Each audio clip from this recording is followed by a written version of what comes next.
And now on to The Grapes of Wrath, written by John Steinbeck and published in 1939. Some of the awards it has won is the Pulitzer Prize, the National Book Award, and Steinbeck won the Nobel Prize in 1969.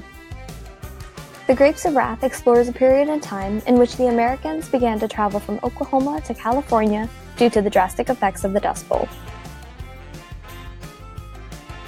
They had been driven from their homes when the effects of drought, economic hardship, and land foreclosure had become too hard to bear. The so-called Okies, from Oklahoma, traveled in search for financial support, a home, and stability for their future.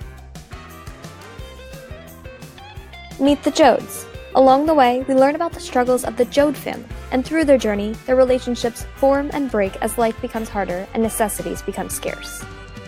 Steinbeck touches many different themes in the novel, such as the large idea of religion, wealth, and social and family hierarchy. But what we really want to explore is his interpretation of women in the novel. In the beginning, women were given weaker roles in society, not being able to make impactful decisions and only really being there to support the family by cooking and cleaning. If we take a closer look at it, an important scene in the novel is on page 100, when the family was standing around a broken truck, and the oldest men were the closest to it, followed by younger men, and then women, and the children were the furthest from it. Steinbeck describes it like the truck was the nucleus. The men had the most dominance and control when they began their journey, but as we read further into the story, the men become more restless and frustrated that they cannot support their family like their intentions had been. We even noticed that most of the men had strayed from the story, whether they had died or just left.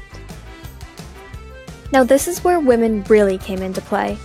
They took their roles to heart and recognized that they had to become the leaders of the family, and were really the backbone from the beginning. They had always been selfless and put themselves second for the sake of growth and stability. Ma Joad was the strongest figure to display this idea, where, on page 196, Ma defies her husband. "I'll knock you belly up with a bucket, I swear to holy Jesus' sake I will." Pa looked helplessly about the group. They watched Pa, waiting for him to break into fury. They watched his lax hands to see the fists form, and Pa's anger did not rise, and his hands hung limply at his sides. And in a moment, the group knew that Ma had won. This scene is significant because it is the first point that we can pin the moment that Ma's leadership is established, and we have come to the conclusion that the male had lost.